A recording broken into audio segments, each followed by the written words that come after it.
about a little tiny bear. Corduroy is a bear who once lived in the toy department of a big store. Day after day, he waited with all the other animals and dolls for somebody to come along and take him home.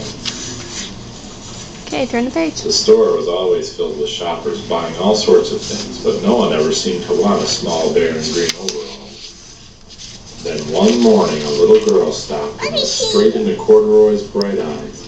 "Oh, Mommy," she said, "look, there's the very bear I've always wanted." "Not today, dear," her mother sighed.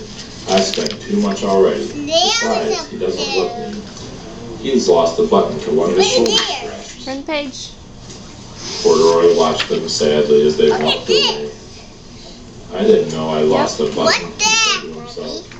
"Tonight, I'll go and see if I can find it." Turn. Late that evening, when all the shoppers had gone and the doors were shut and locked, Corduroy climbed carefully down from his shelf and began searching everywhere on the floor for his lost button. Suddenly, he felt the floor moving under him. Quite by accident, he had stepped onto an escalator, and up he went. You've been on one of those before, haven't you? Up the escalator? Could this be a mountain, he wondered? I think I've always wanted to climb a mountain. He stepped off the escalator as it reached the next floor, and there, before his eyes, was an amazing sight. Tables and chairs and lamps and sofas, and rows of beds. This must be a palace, Corduroy gasped. I guess I've always wanted to live in a palace. He wandered around admiring the furniture. This must be a bed, he said. I've always wanted to sleep on a bed. And up he crawled to a large, thick mattress. All at once he saw something small and round. Turn the page, babe. Why, here's my button, he cried, and he tried to pick it up. But like all the other buttons on the mattress, it was tied down tight. Turn the page. He yanked and pulled with both paws until pop!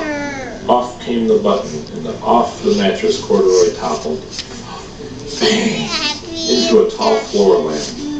Over it fell with a crash. Turn the page. Corduroy didn't know it, but there was someone else awake in the store.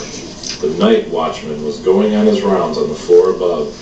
When he heard the crash, he came dashing down the escalator. Who in the world did that? Somebody must be hiding around here, he exclaimed. Turn. He flashed his light under and over sofas and beds until he came to the biggest bed of all. And there he saw two fuzzy brown ears sticking up from under the cover. See his little ears sticking up right there? He's trying to hide, not too good. "Hello," he said. Careful with the book, Ryan. Careful.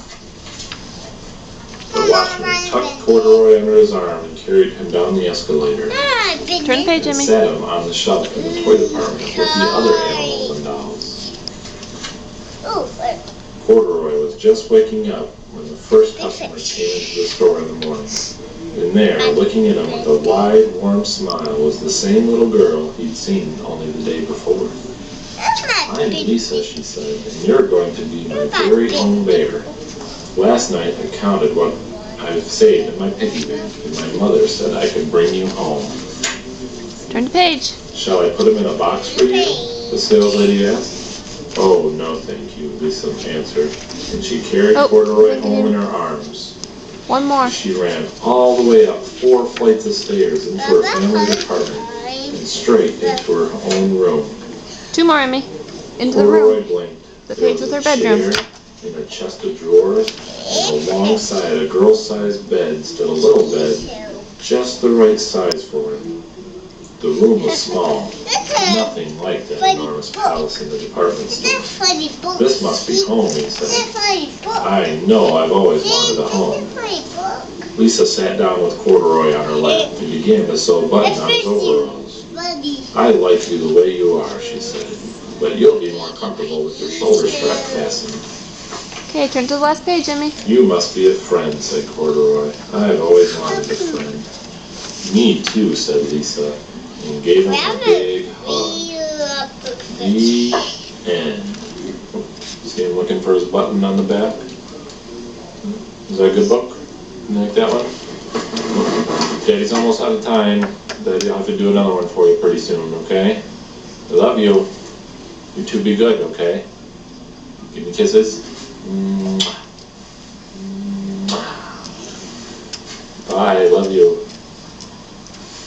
Have fun in school, Emmy. Hey Ryan, whose buddy boy are you? Daddy buddy boy. Or your mama's buddy boy? Daddy boy. I thought you were Daddy's buddy boy. You silly man. Hey, Daddy. Ryan, whose girl are you? You Daddy's girl. I like you. I like you, Daddy. I love you. You guys be good, okay? Yeah, talk to you later. I love you. Say love you, Daddy. Bye-bye. Say bye-bye, Daddy. I like it.